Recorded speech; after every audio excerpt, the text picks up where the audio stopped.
Introducing first, fighting out of the blue corner, wearing the black trimmed with red and weighing in at 227 pounds.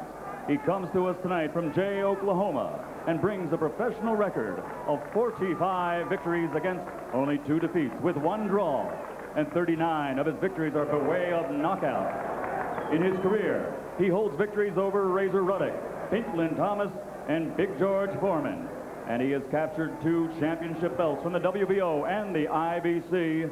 Ladies and gentlemen, introducing a 2-time world heavyweight champion, Tommy the Duke Morrison.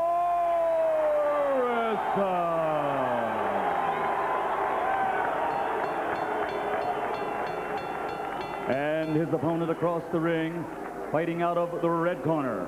He's wearing black trimmed with gold and red letters. He weighed in officially at 241 pounds. In 1988, he captured Olympic gold by defeating Razor Riddick Bowe. And as a professional, he now has a record of 27 victories with only 1 defeat. And he has reigned as the world heavyweight title holder, a title he is on a mission to regain. Ladies and gentlemen, presenting from East London, England, the former heavyweight champion of the world, Lennox Lewis.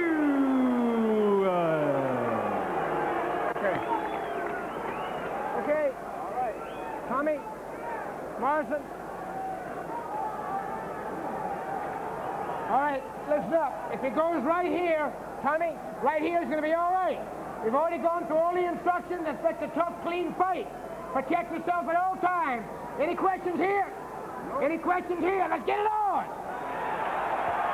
These fighters are not so much at a crossroads as at an intersection without any stoplights, and everybody is looking for a big collision.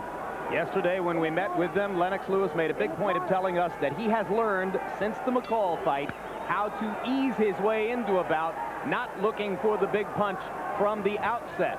Tommy Morrison has made a big point of saying, I don't think I can outbox Lennox Lewis. I don't even think it's worth trying. But he did outbox George Foreman a couple of years ago, and there are some of us who still expect to see some of those in and out tactics. I think Morrison made a very good statement, because with Lennox using this jab like he is, it's going to be very difficult for Morrison to outbox him. The weight that Lennox has added looks good. He is not too big. He's gained weight in all the right places. It must be mostly in his legs, because I cannot tell from his upper body. His upper body looks good. Lewis trying to land the right cross, has missed a couple of them so far. Morrison not able to open up and throw much yet, as Lewis is keeping him at bay with the jab.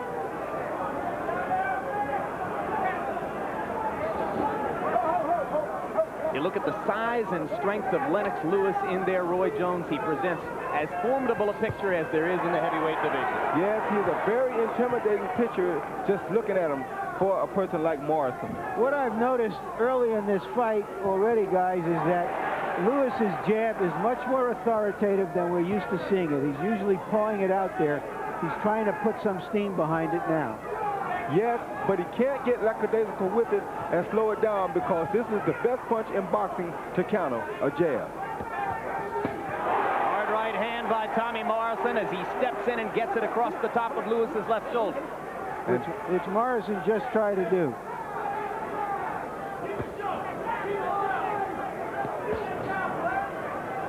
Lewis is old, and most think bad habit is to leave the jab laying out there and measure his man with it. And the reason that they think this is a bad habit is because the best time to hit a guy, like I said, is when his jab is extended.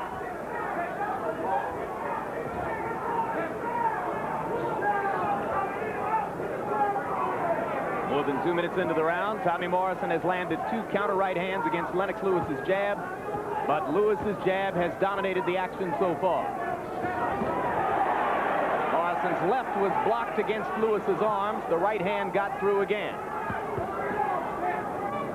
If I were in Lewis's corner, I would be telling him to throw the straight right to the body some. That would move Tommy Morrison's hand, and that would create an opening for the right hand to the face. Lewis finding an inviting target for the jab so far. Has missed every time with the right hand, but Morrison is very aware of Lewis's right and flinches away from it when Lennox throws. Tommy has developed a small swelling under his right eye from that jab already.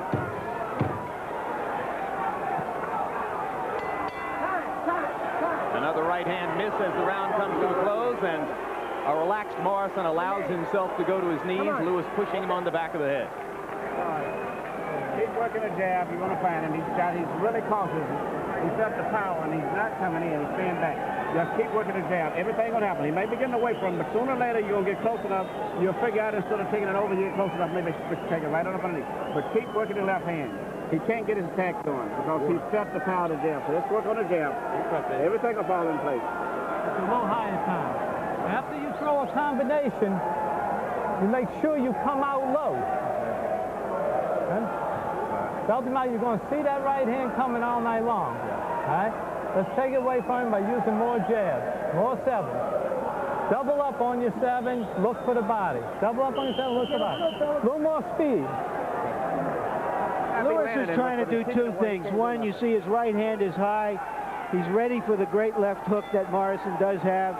And secondly, it's that jab. He's trying to force an opening rather than merely wait for an opening as he has often done in the past. There he was holding the left hand out there as he tried to land the right hand over the top, but he threw 52 snapping jabs in round number one, and that kind of activity can only be a product of Emanuel Steward's reworking of Lennox Lewis's fighting style. That's the right hand that Lennox threw right then that I'm saying he should throw to the body. That way, later in the fight, if he starts to tire, Morrison will tire too from these body shots. If he punches to the body at all, Roy, it's a big step forward. One thing we've noticed in Lewis's past fights, he seems to forget constantly to go to the body. Morrison seems to be forgetting that same thing right now, though. He should be working Lewis's body as well. He's the shorter fighter here. For him to have an advantage, he should throw more body shots that can bring Lewis's hands down. Morrison almost sneaked the left hook past Lewis's right hand. It was partially blocked. Lennox Lewis beating Tommy Morrison to the punch with the jab. Tommy just hasn't gotten his jab going because Lennox's left hand keeps coming out.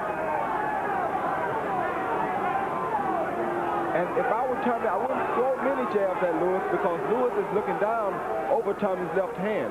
If he throws a jab and leaves it out a second too long, Lewis will counter. Thunder with the right hand over the top.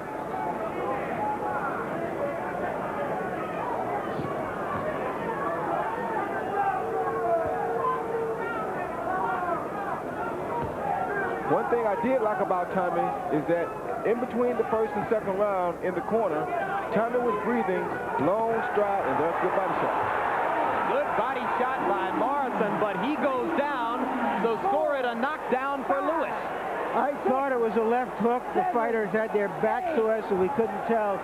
But if it was a very short left hook. Fascinating exchange because Morrison seemed to be doing damage to the body, and all of a sudden he was on the canvas. It was a counter left hook. Right between his combinations, his big punches, which is what I told you earlier about the big punches that he throws. That's what happens to Morrison. Lewis just misses with the right hand, and now there's blood at Tommy Morrison's right eye. So the little left hook from Lennox Lewis that put Morrison down has apparently also cut his eye. Both fighters more aggressive now. Morrison needs to move his head more. He makes himself a still target for Lewis. Lewis looking down can hit a still target much, much easier than Tommy can looking up. Both fighters need more head movement. Right now, Morrison is the one who needs it most. Round two coming to a close. There was a knockdown in the round for Lewis.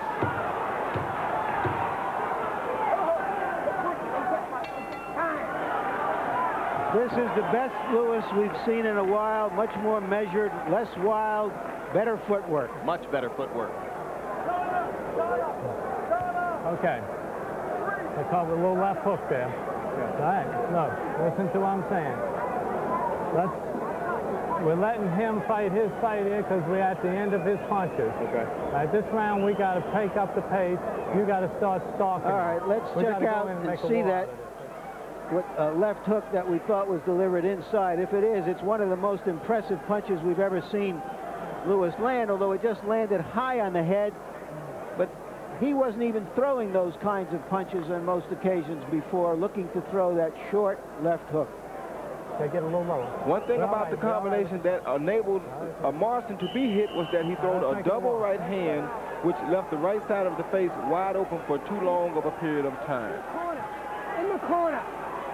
Lewis also has that right hand up around his head like a gate, trying to block Morrison's way in with it. There's another good left hook by Lennox Lewis, and as he goes right after the eye that he bloodied in the last round. The way he's throwing that hook is almost as though he's been watching some Roy Jones tapes or something. It's not that good, Roy.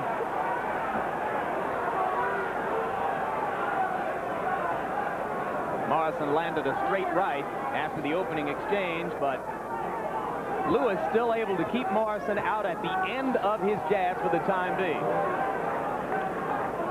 Lewis must be careful when he throws a wild punch in. He shouldn't get wild because that's Tommy's game. Tommy needs to throw the wide punches because he's reaching up.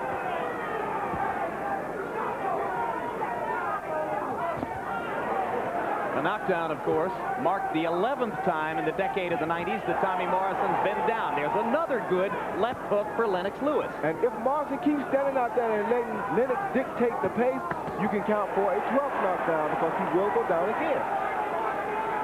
It's crazy to stand out there on the end of a tall man's punches. He has more leverage out there. It's harder for you to hit him from out there, and you're in his punching reach, and he is not in yours. So how is Tommy going to get inside? He has to move his head and start trying to make Lennox throw decent punches so he can slip them and get inside.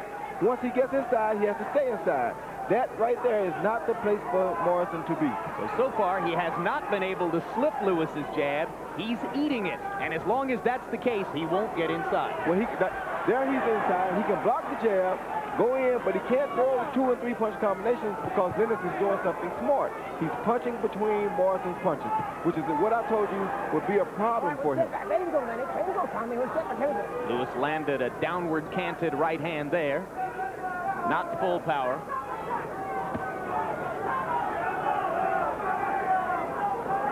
If I were Morrison, I would be content with that right there, getting one body shot at a time, hoping to tire Lennox in the later round.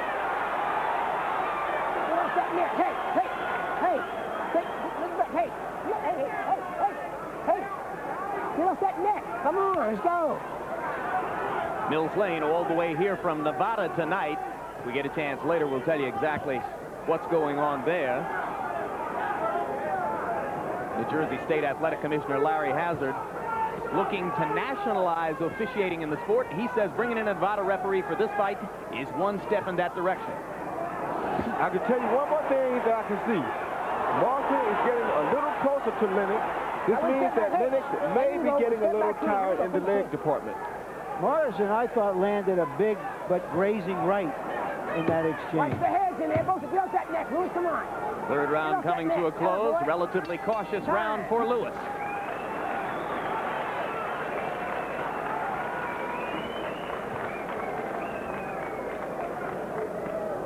You know what you can do. I'm going to leave it up to you. If you want to, you could almost just walk him down and get right inside on him now because you got control of him inside. Walk him down if you want to with short shots and keep making him move back. Take the rest of his strength. You don't have to worry about no shots. You can walk him down and stay with short shots there and push him back all while you're punching. Because your punches are much shorter than his punches are.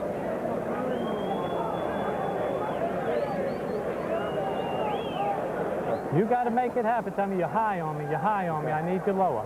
I need you lower. You got to sit down on that hip, get the weight on the ball of the front foot. All right? Head movement as you're coming in. Constant head movement. Coming in, head movement? Yes. Low hips, follow the foot. That's the way. It's up to you. If you want to walk him down, just put your hands up tight and walk straight to him. He can't do shit. It's too much weight, too much strength. Break him down. Stewart's pretty confident in there, Roy. Yeah, but you never should underestimate a puncher such as Tommy Morrison. I wouldn't try to walk him down. I would sit there and box him just like Lennox is doing. Keep him off balance with the jab and just peck him until you set up a big shot. if you've been as successful as Lewis has been up to this point, why would you change it? Why wouldn't you just wait for the big one to come to you? It's almost like backing a cat into the corner if you put your hands up and walk him down. You're going to make him fight him much harder than he's doing right now.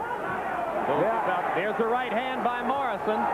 He's got a mouse under his left eye, but he's starting to connect more and more frequently with those right hands as he steps inside. Body shot landed, uppercut partially blocked by Morrison. Lewis short with the right hand. Stands to reason that if Lewis listens to Stewart and elects to walk on in, he's going to give Morrison more opportunities. That's what I just said. It's almost going to be like backing a cat into a corner and making him have to fight. If you force Morrison to fight, you're going to get caught with some big, sharp punches because he throws powerful, sharp punches. Tommy taking punishment off the jab. More and more, it looks like Morrison was correct when he said there was no way he could outbox Lennox Lewis. Yes, and I said that at the top because if Lennox uses this jab like he's doing, then there's no chance of Morrison outboxing him. He should work on trying to counter that jab. Lewis reaches forward and grabs Morrison. Plane gets him at the distance again, and Lewis landed a right hand. The crowd booed that move that Lennox made, but that was a smart move. Morrison had got just about in his own punching range, and Lennox was not in his punching range, so he grabbed him. Kind of ring awareness Lewis has not always shown in his career. You put this talent together with real knowledge, and you've really got something, but that's always been the case. Another thing I see here, Lennox's jab is starting to look like it's falling slightly. If it falls, he'll have to be very careful after it comes back. It's falling on the way back. If it falls, he'll have to be very careful of that right hand right there. And that's what Tommy just tried to do, countering over the jab with the right hand. All right, one step back. One step back clean. Here we go. Come on. Lewis landing more punches. Morrison maybe landing the harder shots, although there was another hard left hook by Lennox Lewis. He's never been noted as a left hooker. It's been his most effective blow tonight.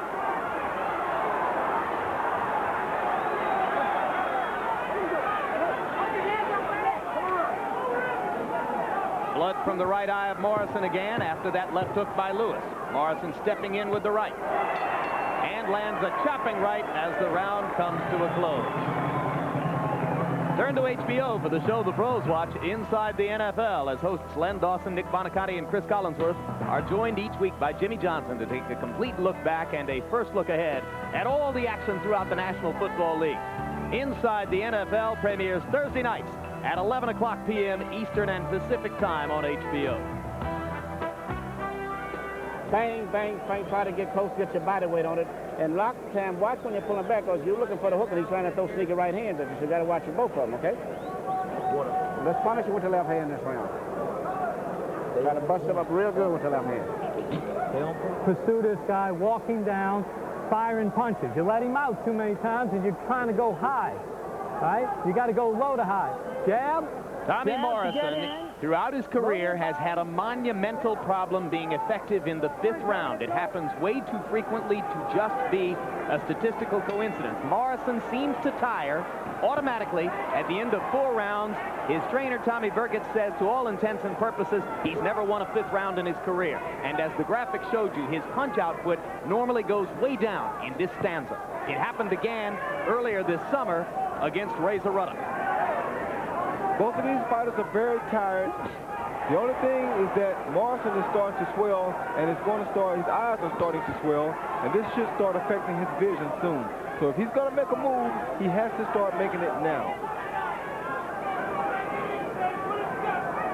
Harold Letterman, how do you have it scored so far? Jim, 4 rounds to nothing, 40-35, Lennox Lewis. I gave Lennox all 4 rounds. Certainly he deserves an extra point in round 2 for the knockdown. Lennox has shown me a great left jab. Real good defense. Tommy's not getting through. And I think Burgett is killing Morrison with all that Vaseline. It's going in his eye. Can't see the punches coming. And right now, Lewis is landing combinations at will. When Morrison comes forward, Lennox simply jabs and then drops the right hand over. He's been very effective in the first minute of this round. Two things I see. One thing is that Morrison knows that the fifth round is not a good round for him. He's letting this mental thing get to him. The second thing is that Lennox is not hitting Morrison's body. If he touches his body, he will knock him out. Morrison is trying to fight Lewis the way he fought George Foreman, staying outside his range and then trying to fight and get inside in his own terms. But Lewis is just much faster than George, so he's having a real difficult time executing that plan. And not only that, if you stay out of Lennox's range and he has the longest arms, then that means you're that much further out of your own range. Morrison landed a left hook after Lewis's right hand, so both men did damage there. But Tommy Morrison is battered around both eyes and appears to be losing his vision as time goes on. Yes, but look at the facial expression. Morrison has almost an I give up facial expression. Lennox has an I'm about to take over now expression on his face. These things play a big role in a boxing ring, because when you see a guy with that I give look, it gives you more confidence, gives you energy sometimes that you don't even have to want to get him out. Under a minute in round number 4. Or check it, round number 5, I should say.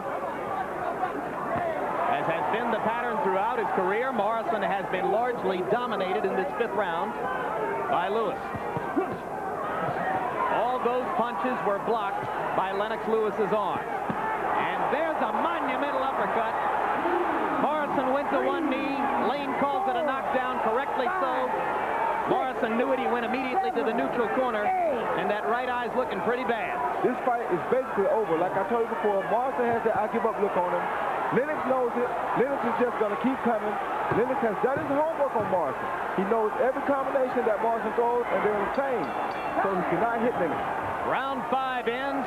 Lennox Lewis, to this moment in the fight, has looked better than at any time in his career since Halloween night 1992 when he clocked Ruddock in the 2nd round.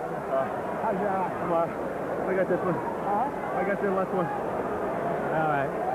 Give him a round, Bob. Give him a round. Oh, yeah, we're going to give him a round. We just want to see how bad it is. Okay. Tommy, listen to what I'm going to tell you now. You have got to take him into a war this round. Okay. Right? There's no more. We're not going to win by points on this. You got to get low. You got to stalk him. You got to take him into a war. Okay. Nice, tight, low, controlled combination. He's thrown a lot of long right hands, Lewis, in this fight, as we've often seen him. But it's that short one that Tommy Morrison didn't see that put him down. Like I said, Lennox has done his homework on Morrison. He's using some of Morrison's own combinations on him. That's Morrison's favorite combination that he dropped him with just then. Tommy Vergit, take some of this grease off. Morrison's trainer, sounds like he might stop the fight himself unless Morrison can do some serious damage in this round. Yes, he asked the doctor to give him one more round when the doctor wasn't even thinking of it at that point. Yes, but he can sense the urgency on Morrison's face. Morrison has basically almost given up in this fight. He wants to go out and see can he land a big shot now. Oh, that's a terrific right-hand shot by Lewis. That landed flush on Morrison's chin. Very flush. But Morrison just wants a chance to try for one more knockout. Then I think he knows that he's basically outclassed by Lewis. He'll make a statement here any time. In pleading his own case, you might have heard Morrison say to the doctor, I've still got my left hook. By way of saying, listen, don't stop this thing too fast. I'm dangerous. But the left hook has not been a factor so far. Down goes Morrison again, and this is becoming a blowout. Morrison is too concerned about his eye. He's letting his eye take him out of the fight. 3rd knockdown of the night for Lewis. And Lennox begins to showboat just a little bit. Now he comes back to the jab, popping it and bringing it back the way you're supposed to. This is the round that Morrison stopped Ruddock after taking a terrible beating. Lane's getting very close to a stoppage here. You get that sense. Down goes Morrison again, and I wonder if Mills has seen enough. There is no 3 knockdown rule in effect. That's the 4th knockdown of the fight, and that'll do it. A terrific performance by Lennox Lewis. Defensively, he kept that right hand up so that he completely neutralized Tommy Morrison's outstanding left hook. His jab was harder than we've seen it before, more purposeful. He fought a perfect fight for Lennox Lewis. Emmanuel Stewart has been saying for the past few months there isn't a heavyweight on the planet who could last 8 rounds with Lennox Lewis. Now that obviously has a touch of hype in it. Well, it has a touch, but the hype that it has is to give other heavyweights the message that he is willing to challenge anybody to go. And that's a sign of a great champion. Had Lennox fought Riddick Bowe back when both of them were champions, I think one of those guys would be the world heavyweight champion right now today. Yes, the unchallenged king of the division. That should have happened in early 1993. For a variety of reasons, it didn't. Now, let's take a look at the first of the 2 knockdowns in this round. Roy Jones? Lennox, like I said, has sensed the feeling of urgency on the face of Morrison, so he know all he had to do was hit him. This first one, that's a jab that really did the damage. That shows you how weak mentally and physically Morrison was.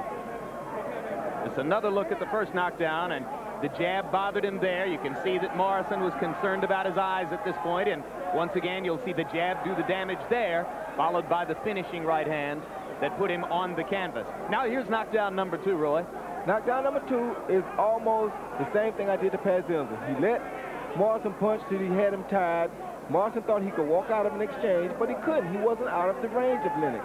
Because Lennox got closer to him, he was used to backing up and being out of range. But see right there, he wasn't out of range. And how effective was that left hook tonight? Aside from one damaging left hook against Bruno in Cardiff a couple of years ago, Lennox has never been known for that punch, but he landed a dozen good left hooks in this fight. Like I told you, I can tell somebody watching the Roy Jones video. Somebody somewhere has been watching some Roy Jones tape.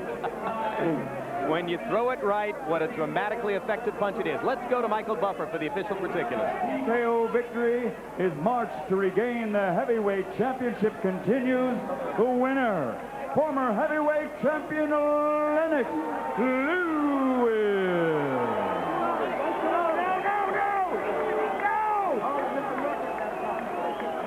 Final punch that numbers, and you'll see Lewis's statistical dominance in the fight. Landed more than twice as many punches as Morrison, threw 130 more punches than Morrison, and brought his connect percentage in the last couple of rounds up from the middle 30s to over 50%. He landed 28 out of 38 punches in round number 6, by which point he was turning it into a blowout. 198 jabs thrown in 6 rounds by Lennox Lewis, and he landed 46% of them. That's the kind of boxing which could turn him into a legitimate threat to be the people's champion of the heavyweight division. Larry Merchant stands by with the winner of the fight. Lennox Lewis, congratulations. You describe for us how you were different, or how you felt different in this fight than you have in some other fights. Well, you know, I came out really relaxed. I just realized that, you know, as long as I take patience and use my jab and let's go behind a good jab and just throw some combination, it wouldn't be too much. Describe what you think are the changes in Lennox Lewis now, because to us at ringside you seem to be not only using the jab more, throwing a left hook more, which we hadn't seen much of, being more aware by having your glove defending against his left hook. How have these changes come about? Definitely Emmanuel Stewart. I have to give credit to Emmanuel Stewart and the team behind me, Courtney Shan, Harold the Shadow Knight. They've helped me develop this, and you know, all I needed was a good coach to show me some technical things, and I'm a good student. Hold on for 1 second, and let's talk to the teacher here, the professor Emmanuel Stewart. Give us your grade for what he did here tonight and why he was able to do it. I'd give Lennox a B+ tonight. I thought the main thing is he had confidence. He came out with like a cocky, arrogant type attitude, like a gang leader, which is just the opposite of what he has been in the past. And everything else flowed, mainly behind the left jab. That was the key. Even though he wasn't landing it early in the fight, it kept Morrison from getting set into any attack. Big up our crew. Is it fair to say you've not been trying to change him, but to modify him and use the things he has in a more positive way? No, I can't change it completely. You know, he's a physically big man. He's loosening up more. Physically and mentally, I think. And he's putting more punches, left uppercut, left hook. But the left hook is really the key that he wanted to work on in this particular fight. All right, we want to take a look at some of the knockdowns here as soon as we get a monitor in place. But let me ask you your plans first now for the future. Do you want the winner? You want the winner of Bruno and Holyfield, or do you, of Bo and Holyfield, or do you want Bruno for the title you once held? What's your priority? Well, my priority is Frank Bruno first, and then the winner of Holyfield or Bo. I just take them as they come. I don't care who I fight. You know, I just want the best out there. I don't want no Mickey Mouse fight. All right. Let's take a look now at some of the knockdowns in the last round on the monitor as they come through. Describe the end of the fight for us. Well, basically, I was just taking my time because I realized that, you know, he was getting tired, and I watched him on videotape. Every time he moves away from a clinch, he always puts his hand down. So, and then he was watching out for my right hand, so I figured I'll throw my left hook. I told everybody I got an arsenal filled with punches I can throw at any given moment. So, you know, you can't really just watch out for the right hand when it comes to me. Thank you very much, and we hope to see you soon again, Lennox, after that performance. Jim? Here tonight.